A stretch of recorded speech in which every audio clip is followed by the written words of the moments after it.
சாருக்கும் அப்புறம் சோமு சாருக்கும் ஜெயா மேமுக்கும் நான் நன்றி சொல்லிக்கிறேன். நான் வந்து என் பேர் வந்து தினேஷ், என் ஊர் வந்து கிருஷ்ணகிரி. எம்டி சத்யவேல் சார் ஊர் தான். நான் 10வது வரைக்கும் தான் படிச்சிருக்கேன். அப்புறம் நான் படிக்க போகல. நான் வந்து எங்கள் கூடுவாஞ்சேரியில் 3 வருஷமாக பேக்கரி வேலை பார்த்துட்டு இருந்தேன். எனக்கு வந்து 18,000 தான் சம்பளம் கொடுத்தாங்க 3 வருஷமாக இருந்ததும். அப்புறம் வாழ்க்கை தரம் மாறாது. அப்புறம் நான் வந்து சும்மா சண்டே லீவ் விடுவாங்க நம்மளுக்கு. அப்போ வந்து நான் என்ன பண்ணுவேன், டி நகர் ஒரு ஷாப்பிங் வந்தேன். அப்போ வந்து நோட்டீஸ் பார்த்து சரி ட்ரை பண்ணி பார்ப்போம் கால் பண்ணேன். ஃபஸ்ட்டு உமா மேம் அட்டன் பண்ணாங்க. அப்புறம் ரித்திஷ் சார் தான் என் கூட பேசினாங்க. வாங்க சார் வந்து ஜாயின் பண்ணுங்க. அப்போ எனக்கு நம்பிக்கையில் சுத்தமாக. அவர் என்ன சொன்னார், வாப்பான்னாரு. நான் வந்து இங்கே இன்டர்வியூலாம் எடுத்தப்போ எங்களுக்கு சசி சார் தான் இன்டர்வியூ எடுத்தார். இன்டர்வியூ எடுத்ததும் அவர் எனக்கு கிருஷ்ணகிரி தான் எம்டி சத்யவேல் சார்னு தெரியாது. அப்புறம் அவர் சொன்ன விட நான் ஷாக் ஆகிட்டேன். நம்பூராடா எம்டி சார். அவர் வந்து என்னை பார்த்துட்டார், ஏன்ப்பா அப்படி ஷாக் ஆகினேன். அப்புறம் வந்து ரூமில் பேசினார். நான் போய் புரிஞ்சுக்கினேன் போல ஷாக் ஆகணும் சொன்னார் சசி சார். அப்புறமேட்டு என் கூட 4 பேர் வந்தோம். நாங்கள் மொத்தம் 4 பேர் வந்ததில் 3 பேர் இன்டர்வியூ அட்டன் பண்ணாங்க. இன்டர்வியூ அட்டன் பண்ணிட்டு போயிட்டாங்க. அப்போ என் நம்பிக்கை நான் கைவிடல.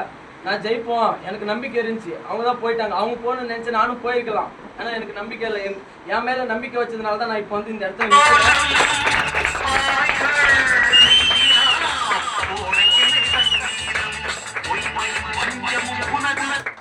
அப்புறம் சசி சாரும் உமா மேமும் ரித்திஷ் சார் இல்லைன்னா இந்த ஸ்டேஜுக்கு வந்திருக்க மாட்டேன் சத்தியமா. நானும் அந்த எண்டில் நீங்கள் தான் இந்த ப்ரோக்ராம் அட்டன் பண்ணேன். அப்போ வந்து ரித்திஷ் சார் சொன்னார் எனக்கு, அடுத்த ஸ்டேஜ் நீ ஏறணும்டா சார். கண்டிப்பாக ஏறுவோம் சார்னு சொன்ன மாதிரி அவர் ஏற்றி விட்டு நானும் ஏறிட்டேன். சொன்னாங்க உன் கையில் முடியும்பா, அவங்க தான் போயிட்டாங்க, உன் நம்பிக்கை கைவிட்டுறாத, உன் கையில் ஜெயிக்க முடியும் சொன்னாங்க. நானும் அதே மாதிரி என் நம்பிக்கை கைவிடாத. இந்த வரைக்கும் என் நம்பிக்கை எனக்கு தெரியும், நான் ஜெயிப்பேன்னு தெரிஞ்சு அந்த நம்பிக்கை கைவிடாத இந்த ஸ்டேஜில் வந்து நின்றுக்கான அதுக்கு பெரிய காரணம் உமா மேம் தான்.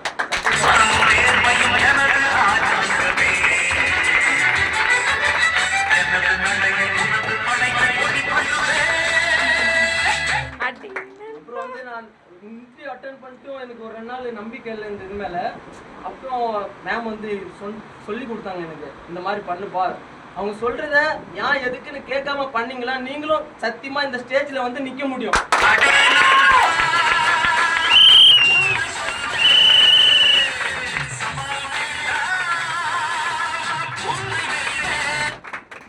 சசி சார் அந்த மாதிரி தான். ஆப்போனன்ட் டீம் இருந்தாலும் நம்மள வந்து அவர் டீமா தான் நினைக்கிறாரு.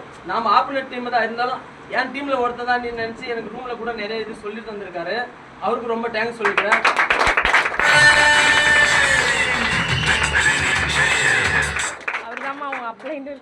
எனக்கு வந்து லீடர் தான் ரித்திஷ் சார் தான் லீடர் எனக்கு. அவர் வந்து வருவார் காலைல வந்துட்டு இந்த மாதிரி வந்து ஃபர்ஸ்ட் நாள் வந்து லெவல் 1 ட்ரைனிங் பாருன்னு சொல்லிட்டு போயிடுவார். அப்புறம் நான் கேட்பேன், சார் என்ன சார் சொல்லி தர மாட்டேறீங்க, எனக்கு சொல்லிக் கொடுங்க சார், நான் ஜெயிக்கணும் சார். கண்டிப்பாக ஜெயிப்பேன், நான் சொல்கிறத கேளு, ஏன் எதுக்கு கேட்காம செய்யணும், நானும் ஏன் எதுக்கு கேட்காம செஞ்சேன், அதனால தான் இந்த இதில் வந்து நிற்கிறேன். இவர் தான் காரணம், மெயின் காரணம். அதாவது தினேஷ் ஃபர்ஸ்ட் டைம் இன்டர்வியூ வரும்போது நான் தான் 1-2 இருக்குன்னு நினைக்கிறேன். ஆமாம் சார். அதாவது அப்போமே வந்து பார்க்கும்போது ஒரு சில பேர் பார்க்கும்போது தெரியும், ஹோட்டல் ஃபீல்டில் ரொம்ப கஷ்டப்பட்டு எனக்கு வேறு ஏதாவது வாய்ப்பு கிடைச்சிடாதா அப்படின்னு சொல்லி வேலை பார்த்து இன்னைக்கு பெரிய லெவலில், அதாவது அவர் வெளியில் போய் மாதம் சம்பாதிக்கிற வருமானத்தை நம்ம இண்டஸ்ட்ரியில் இன்னைக்கு 1 வாரம் சம்பாதிக்க முடியும் அப்படிங்கிறத ப்ரூவ் பண்ணியிருக்காரு.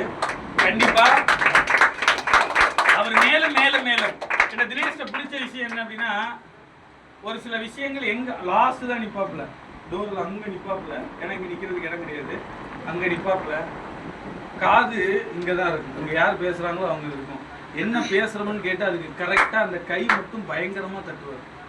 அதை பார்க்கும்போது எனக்கு எப்படி இருக்குன்னா, என் லீடர் ட்ரைனிங் கொடுக்கும்போது இந்த மாதிரி ஒரு கூட்டத்தில் உட்காரும்போது நிறைய கல்லூரிங்கள்லாம் என் பக்கத்தில் இருக்கும். என் லீடர் சொல்லுவார், வாயை தான் துறைங்களேண்டா, கையை தான் தட்டுங்களேண்டா, எவனோ ஒருத்தன் ஸ்டேஜ் ஏறினான்னு சொல்லி இப்படி உட்காந்தேன்னா நாளைக்கு நீ கடைசி வரைக்கும் ஸ்டேஜ் ஏற முடியாது. இதே மாதிரி நிக்கிறத பார்க்கும்போது எனக்கும் அடையணுங்கிற ஆசை இருக்குல்ல, ஆசை இருந்தா மட்டும் பத்தாதுங்க, நம்ம அவங்களுக்கு பாராட்டுறதுக்கு நிறைய பேருக்கு அந்த நல்ல மனசே எல்லாம் கெட்ட எண்ணம் எழுதுமா, அவன் தானே ஏறி இருக்கான், நாயான் தட்டணும், நாயான் கொடுக்கணும். எண்ணம் போல் வாழ்க்கை, எண்ணம் போல் தான் வாழ்க்கை. கரெக்டா? உங்களுடைய எண்ணங்களுக்கு ஏற்ற மாதிரி தான் உங்களுடைய வாழ்க்கைகள் அமையும். இப்போவும் சொல்கிறேன், இந்த இடத்துல யாரையும் நம்ம பார்த்தெல்லாம் பண்ணலை. யாருக்கு திறமை இருக்கிறோ அவங்கள தான் வாங்க வாங்கன்னு சொல்கிறோம். ஓகேவா? கண்டிப்பாக மேலும் மேலும் தினேஷ் பெரிய லெவலில் அச்சீவ்மெண்ட் பண்ணணும் அப்படின்னு சொல்லி மனதளவில் ஒரு பாராட்டு கொடுத்து வழி அனுப்பிடலாமா?